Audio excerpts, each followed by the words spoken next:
So this is the perfect example for why I fight for free speech. As a quote-unquote SJW, as somebody who believes in white privilege and think African Americans have kind of gotten the shaft for the past couple of hundred years, one of the reasons that I keep arguing that we still need to have free speech is because the problem is, boys and girls, the problem is start as soon as you start restricting free speech, then you start creating rules that are most likely going to end up being misapplied, and at the end of the day, you are most likely actually going to be doing more damage to the people that in an effect support your cause than the people that you are trying to go after. So I have gotten a community strike. Isn't this wonderful? YouTube has deigned to hand me a community strike for talking about the hollow hoax ban and why it won't work. So yes, that's right, boys and girls. As a fake Jew, as somebody who gets anti-Semitic content or comments every single freaking day, as somebody who gets posted to Reddit so people can talk about my nose and my ears and all of those types of things, when I did a video talking about the problems of trying to police the hollow hoax ban, I got a community strike. Now, to be clear, just to be honest here, right? What YouTube is saying is they're saying, well, this is the first time you've gotten a community strike for hate speech. For hate speech. So we're not going to punish you yet. But to be clear, if you do something like this again, you will get the full power of the community strike, and you won't be able to upload, live stream, or do other things for 1 week. So there. Susan W is telling me something. Eli, have you learned your lesson? Has YouTube taught you your lesson yet? Shut up and comply. Shut up and comply. That's the lesson. That's the lesson YouTube is trying to teach.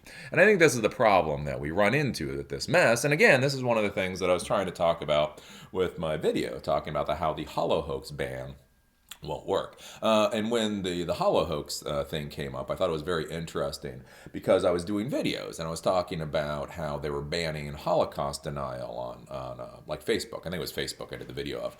So I was talking about how they were banning Holocaust denial and where I think this is a very questionable thing, mainly because, again, when we started using Facebook, when we started using a lot of these social media platforms, we were thinking of them as RTMP 3.0, we were thinking about them as RSS 3.0, we were thinking about SMTP 3.0, SIP 3.0, whatever else. Essentially, the idea being is that if you were going to try to spin up your own network services, you could spin up your own network services. You could spin up your own VoIP services and web hosting services and all of that, but that would be like one service per server. So it made a lot more sense consolidate all of those users into one person's platform or one person's infrastructure, and then again, with scale, you need one administrator to manage one server. You need one administrator to manage 10 servers. You need 2 administrators to manage 100 servers. You need 4 administrators to manage 1,000 servers. So basically, my idea back in the day, back 10 years ago, was that this was just supposed to be a new way that we could communicate, and we would use these platforms simply because they were platforms. Again, consolidating all this into one platform makes a lot of sense from a logistical standpoint.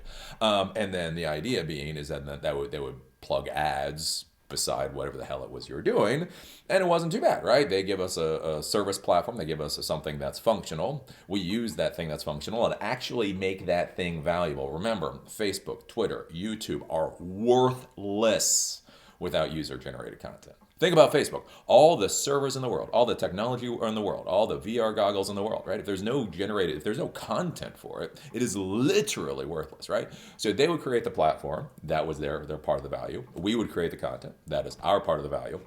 And then they post ads beside the content we create, and that's how they monetize, right? We get a financial incentives because we don't have to pay any money, and they get a financial incentive because they can post ads by what we're doing. Right? The interesting thing that's happened over the last couple of years, though, is again, especially after Trump, I think this has everything in the world to do with Trump and has nothing to do with human rights or social justice or anything else. Everybody lost their mind about Trump, and then a lot of these social media companies, again, decided to start being our virtual mommies and daddies and deciding, essentially what is acceptable to talk about. Now, think about that for a second. Again, if you pick up your smartphone and you start having a conversation with somebody, right, you don't have Verizon, you don't have T-Mobile breaking in on the conversation, saying, we don't think this conversation's appropriate, so we're going to disconnect this call, all right?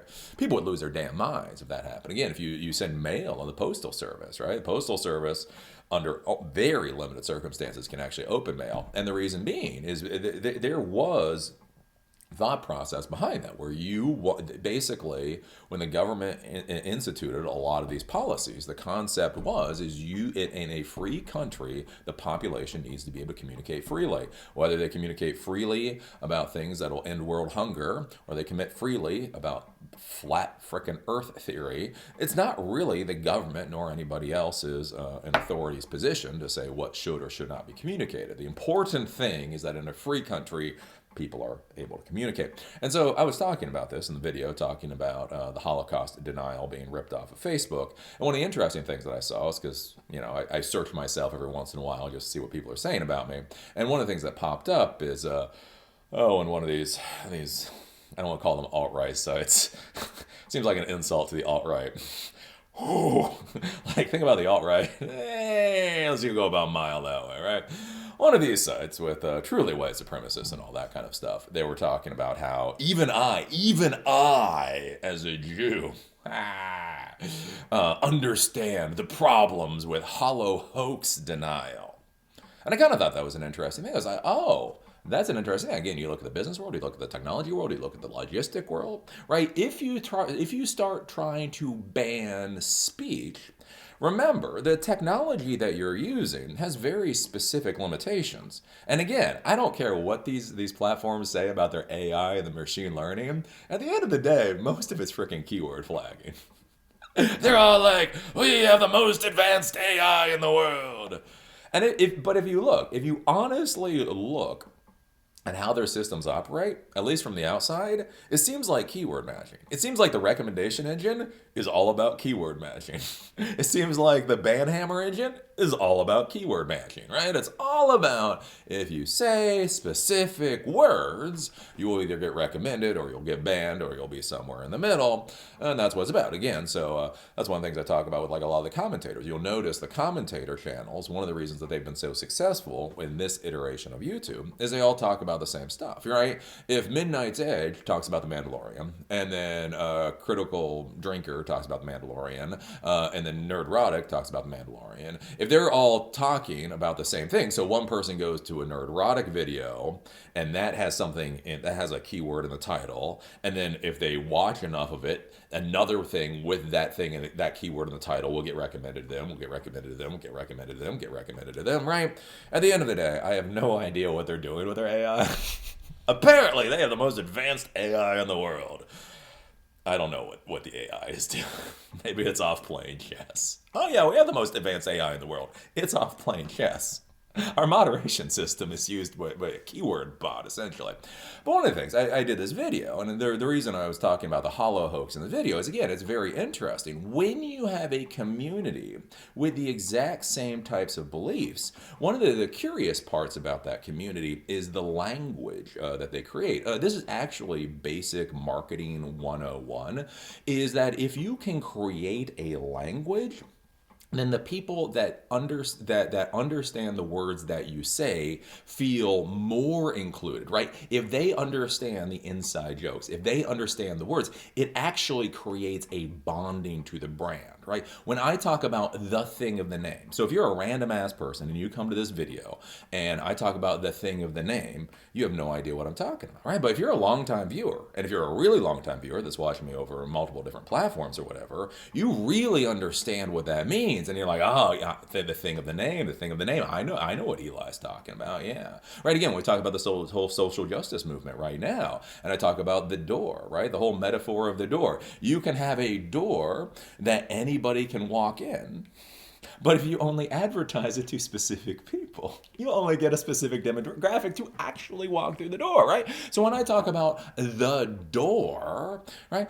People, the random person that comes here, and I start talking about, the door. Make sure you advertise the door, right? The average person doesn't know what the hell I'm talking about, but people that have followed me for a long time understand what. Oh, I understand what Eli's talking about with the door, right? That's language. Like with what I do here, it's actually a lot of psychology. Some folks may not realize, and some folks may realize, right? There's a lot of psychology about the things that I do, and it's all based, again, to be clear, marketing 101. Maybe 201. Let's say marketing 201 principles, right? There's ways that you can bond people to your brand. Things like language, things like inside jokes, again, creating that culture, so on and so forth. And so one of the interesting things when I see this a mile to the right of the alt-right people talking about the hollow hoax and using other language, you can tell by my ears. Well, his ears. Most people think I'm MMA. Most people look at my ears and think MMA. Again, done quite a bit of martial arts, so that's cool enough. But you know what I'm saying? Like again, if you're in the outside world, if you're me, and you're just randomly coming here, and people start talking about, oh, well, you know where that person's coming from because of their ears, right? Ears just doesn't mean a damn thing to me until I did some horrible research. Oh, okay, that's what we're talking about, right? But that's a language for this group. When they talk about the nose, well, you can tell by the nose, right? This is a language for the group. It has nothing to do with reality. Again, I'm a Midwest boy.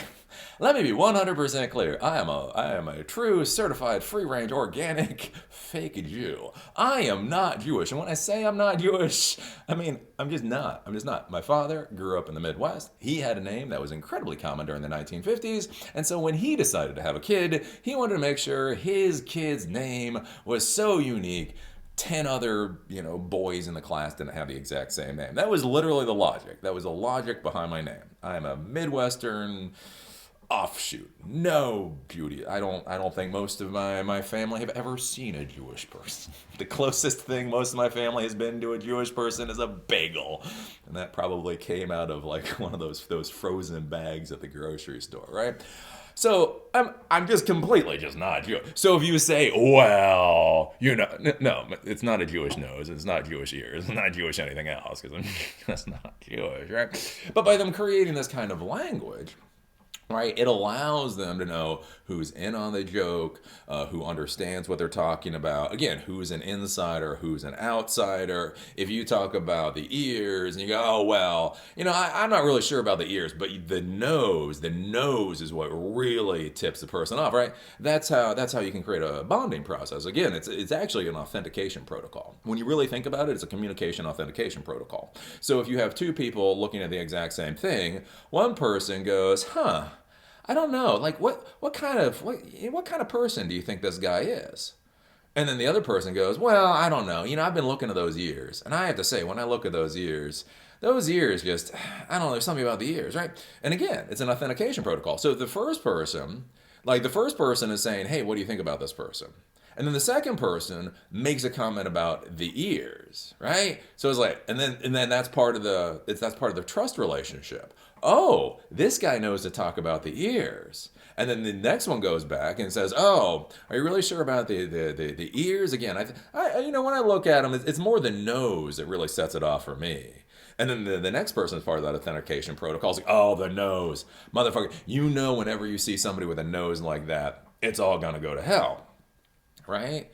That's a human communication trust authentication protocol, right? You come up with a language that only people that are in the language know, or in the group know, so that when you meet completely random people in the real world or on the internet, you can authenticate with those people. Again, one of the things I was talking about in that particular Hollow Hoax Band video was what happens when people have a relationship with the community, not necessarily the individual.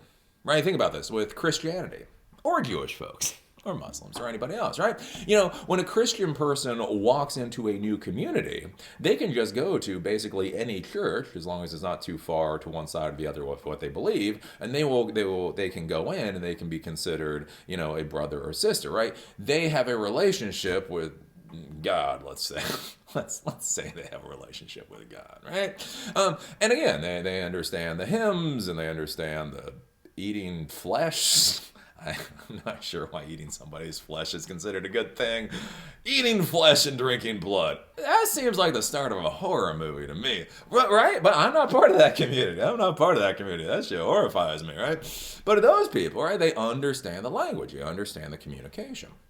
And so by understanding those things, you can then authenticate and create a trust relationship just about anywhere you go. And so that's one of the things I was talking about with the Hollow Hoax ban, is that they're coming up with their own language. It doesn't necessarily look like the language that you would normally use for essentially blacklist filters, right? If you're going to blacklist Holocaust denial, if you're going to blacklist, I don't want to say anything other than that. Hey, you're gonna black, right? Those are specific words. Those are specific words that I would use. I would not use the word hollow hoax generally, unless I'm saying this. I would generally say Holocaust denial, right? So a person that says Holocaust denial is obviously not a trustable party in a communication system, right? So they come up with these words. Well, once they come up with these words, one of the big problems comes up. Again, you know, basically all they're dealing with is databases. Again, they have these big platforms. They have this really powerful AI going off and playing backgammon or Go or whatever. The actual systems that are doing moderation or, again, appear to be keyword filtering systems. And so one of the things is if you get people to flag, right? So you have people that are organically flagging. So if you start having people then flagging videos, so Holocaust denial will get banned. So, right, these communities, they start using hollow hoax. So hollow hoax goes up, that lasts for a long time. So they talk about hollow hoax on all these platforms for a long time until somebody starts flagging for whatever reason. They realize hollow hoax equals, and that's all it is, hollow hoax equals Holocaust denial. Holocaust denial is banned, therefore hollow hoax will get banned. Then the problem that you run into, though, is again with any kind of security protocol, right? How long do you keep your passwords for? How long? Well, not how long do you keep, how long do you keep your passwords for? How long should you keep your passwords for? You should keep your passwords for something like 90 days, right? So if you have some kind of communication protocol where you're talking about, you're using ears and you're using nose and you're talking about the hollow hoax and you're talking about these things as a security protocol, right?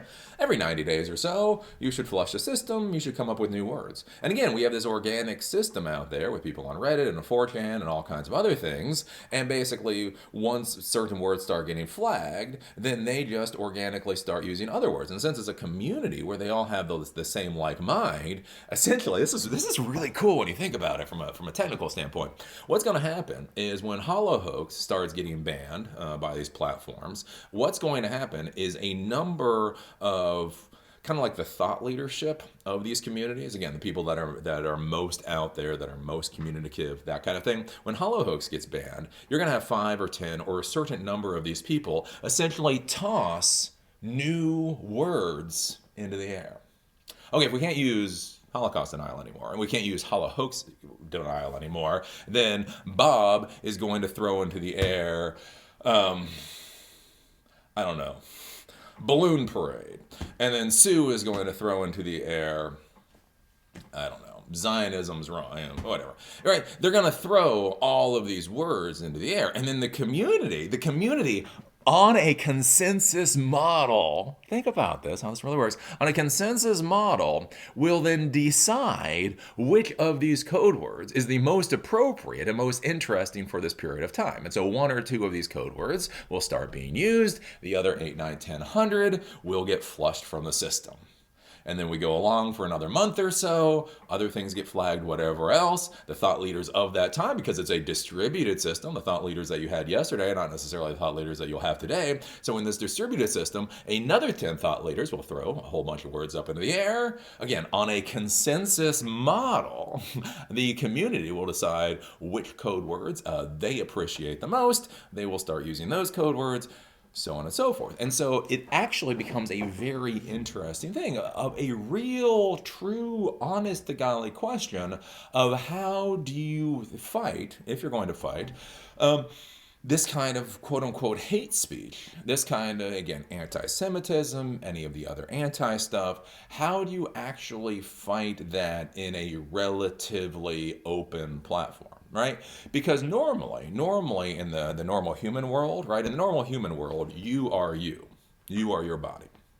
All right. So my grandfather got kicked out of a number of different churches. When all these people out there talk about the good old days when there was freedom of speech, let me tell you, my grandfather taught me otherwise. He was a white boy. He was so freaking white. He was so freaking white. Oh, but it was sad. He was an eccentric. He was an eccentric. Imagine somebody like me. Imagine somebody kind of like me, um, stuck in the middle of Ohio. Before the days of YouTube and internet, all that kind of stuff. He was eccentric. He was eccentric. And the problem was, again, he didn't really know when to shut his mouth. He would ask questions. And so he got kicked out of 3 churches. He was a Christian. To the day he died, he was a Christian. God in heaven. He just didn't always agree with the Bible. He just didn't always agree with the minister. Literally one time, he was in this one church, and he was actually the head. He was the head of the Sunday school. No joke. He was the head of the Sunday school. And the minister comes in to say whatever to his little Sunday school class. And then my grandpa's like, "Oh, that doesn't make sense." Oh, God. Can you imagine being an Aspie in the 1950s? Oh, I'm so happy I'm alive now. Anyways, so basically, the minister comes in front of this Sunday school class. My grandfather is then like, "Nah, that doesn't make sense. You need to explain that one a little better." And the minister's like, "Okay," and then explains a little bit different. Like, no, Grandpa's like, no. If you look at this place in the Bible, okay, my grandfather wasn't stupid, so he's like, if you look at this place in the Bible, and if you look at what you're talking about, that argument, yeah, Grandpa got kicked out of that church. Grandpa got kicked out of that church. Don't question the minister in front of the Sunday school class. Anyways, but the thing is, right? In the normal world, you are your body. So when my grandfather was kicked out of that church, he basically could never go back to that church again. That's how the platform. Again, part of the IRL, the in the real world security, is you are your body. So if your body gets kicked out of the church, you are kicked out of the church, right? So basically, they stop Grandpa by not allowing him back in. The interesting thing that comes up, though, in the internet world is you are not your body on the internet. You are not you on the internet. You have a user account, right? You have a user account. And so in the security model that the internet has, they can ban a user account, but it is very difficult to ban you. Because you can ban this account, and then I can create another account. And then you can ban an IP, and then I can use a VPN. And then I can try to use some other, one of their tracking systems, and then I can use something else, right? So basically, if you have this group of people that have a relationship with an ideology, with a community, and whenever you try to crack down on them, basically any word that you try to blacklist, they will simply modify the word. If you can see that people are modifying the words as you create the blacklist, so therefore you try to ban the accounts, then literally all you're doing is banning the accounts, and so they can pop up again later. And this is one of the things where I was saying Holocaust denial banning, and the rest of this is just damn near a waste of time. But what makes this all the worse, is, again, people like me, I don't know about that whole security protocol. I'm not exactly sure what the hell's going on with the filters. Because remember, YouTube doesn't give a damn about people like me. Oh, yeah, this is just the truth, right? So YouTube doesn't care about the creators. If you got 1 million subscribers, if you bring in a chunk of money every month, YouTube still doesn't care, right?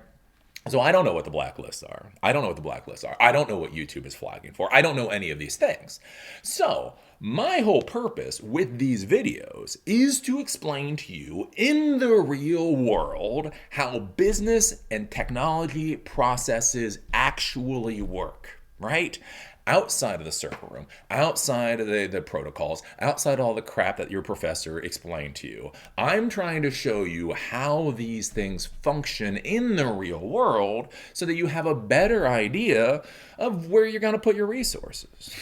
You know what I'm saying? It's like, That's why I put this kind of stuff out there. Again, what will get you in trouble? Again, I talk about a lot of this with the explicit racism. There are a lot of companies now, everywhere from Uber Eats to Yale, that are being very, very blunt with their explicit racism, where they're going to be supporting black people and not white people. And one of the reasons that I bring that up is because it's illegal. It's illegal. Not that you shouldn't support African Americans and help African Americans, again, because white privilege does exist and because they have gotten a hell of a lot of issues over the past few centuries in this country. But there's a way to do it. There's a way to do it, and there's a way that's illegal, right? So I talk about these things. So the issue then becomes is if YouTube and if these platforms have very stupid, very blunt tools for trying to stop hate speech, the sophisticated people that they're trying to stop will simply modify their communication systems as things truck along. But the people that are actually trying to explain what the hell is going on and try to possibly offer some reasonable solutions, we're gonna get hit with hate speech violations. So I get a community strike. The actual fucking skinhead gets another 10,000 subscribers. And then guess what? Guess what, YouTube? Guess what? Silicon Valley people may not quite realize this, but this is what then creates animosity. Yeah! Because when you have people that are actually trying to do what is right, when they're trying to actually do what is good, when they're actually coming here and trying to reasonably explain how we can try to make the world a better place, in Silicon Valley, they are in such a bubble. They are so naive. They are so grossly stupid that they implement these policies. This is what creates real anger against places like Silicon Valley. This is why I despise California. When California politicians get up and start pontificating, this is why I despise those pieces of garbage. When I see the CEOs of Silicon Valley companies sitting up there and talking about how wonderful they're trying to be for social justice as they sit there in their little milquetoast rich environments as they destroy the communities around them. Think about Silicon Valley. Think about California. Think about how the millionaires and billionaires are literally destroying the societies around them. Highest homelessness anywhere in the country. Actual bubonic plague in Los Angeles, right? They are creating so many problems. See, this is what actually creates hate. This is what actually creates anger. When stupid people, when naive people make a crap ton of money because they happen to have a pathetically small skill set, and then they start trying to push their morals that they don't know enough about onto the rest of the world, that's when you actually cause issues. And that's why right now, Trump might actually win. Like, legit. Everybody's like, how can Trump possibly actually win? Because of Susan W., because of Mark Zuckerberg, because of arrogant snots that have been economic winners over the past decade who think that because they're economic winners, they get to be morality police. And the problem is they are so naive, they are so inexperienced, they lack so much understanding of the real world that when they try to go in and theoretically do any of this crap, again, people like me get it. I have been talking about white privilege literally before YouTube even existed. I have been screaming about this with CEOs since YouTube existed. I've been talking about these social justice issues for so freaking long. And then YouTube is so worthless with their moderation systems. I'm the person that gets hit with their hate speech community strike. How disgusting is that? Are you in Silicon Valley right now? Are you the moderator or a manager of one of these platforms? How effing ashamed are you right now to know that the people that are actually out here trying to do something, you're now actually coming after us? Anywho, so So I can still upload as of this second. I don't know when this video goes up. I don't know. Maybe this will be considered hate speech too. How dare you? How dare you say nasty things about California? We are a protected group. Californians are a protected group. You can't say anything about us. I would not be surprised if that happened. So right now, apparently, with this community strike, this is a learning community strike. So I'm not actually getting punished at this point. This was a learning community strike, so I can understand what I did wrong. I can understand what I did wrong. Yeah. Ever believing in Silicon Valley platforms. Oh, what did I do wrong? Ever actually believe Mark Zuckerberg or Jack Dorsey or Susan W. or Evan Spiegel or any of these jackasses actually had an ounce of common sense? I understand YouTube. YouTube, I got the message loud and clear. None of y'all have the freaking common sense of my freaking chihuahua. I got it. So anyway, I'm not getting fully punished yet, and that is my one learning community strike for hate speech. For hate speech. Oh, I hate somebody already. I hate somebody. Silicon Valley, a freaking protected class. Are you all? Are the Silicon Valley techies a protected class now? We're not allowed to talk about how stupid you people are? Apparently. So. But, the next hate speech violation that I get, again, I will be banned from uploading or live streaming or posting for 1 week. And then after that, who the hell knows what's going to happen. I'm looking very excited. I'm very excited to get back to Appalachia. I'm very excited. My house goes on the market on Tuesday. Hopefully we'll be able to sell when we get to Appalachia. There's a few things, a few projects that I want to do. I'm pretty sure a couple of those projects will work out decently. And then I won't have to worry about the platforms anymore. Because I learned my lesson. Susan W., I learned my lesson. You can't trust the platforms.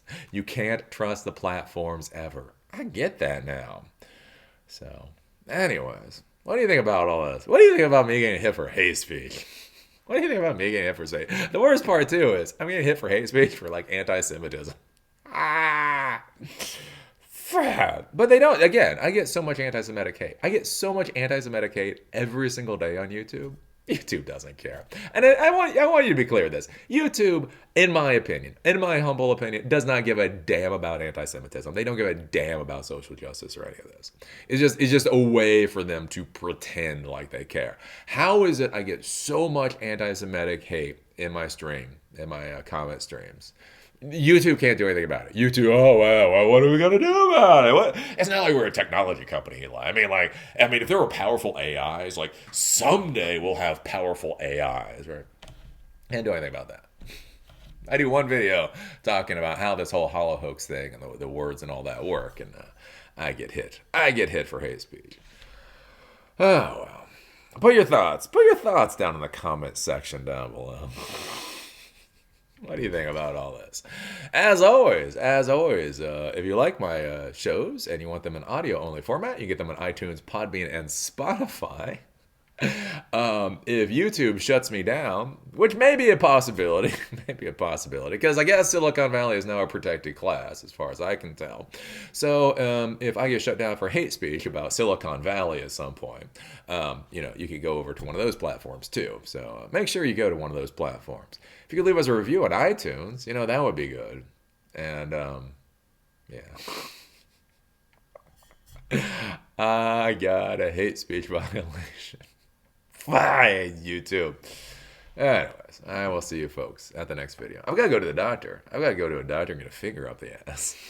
I can talk about that. Have you ever had a finger up the ass? I'm a little worried about having a finger up my ass. I am 44 years old. I have never had a finger up my ass before. Apparently the last time I did my yearly physical, I was supposed to have a finger up the butt. But I was really sick. Ironically, I got really horribly sick 2 days before my last physical. So that was a year and a half ago. And so he pulled out the glove. And he pulled out the lube. And then I'm hacking and I'm dying. And I'm seeing him pull out the glove. I just said no. I was no. And he's like, oh, okay, well, I can't force you. Well, you need to have it done. You need to have it done sometime. So unfortunately, it's now a year and a half later. So I got a finger up my ass in a little bit. I'll tell you. I'll tell you how that goes. Hey, it's the real world. I don't know why you watch my videos. If you want the real world, come to Elon Computer. I'll talk about fingers up the asses. If you ever had one, I don't know what they do. I don't know what they do. My wife was like, "Oh, Eli, it's just like having a poop." Oh yeah, but the poop goes out. The poop goes out. Anyways, I will see you folks later after I've had a finger up my ass.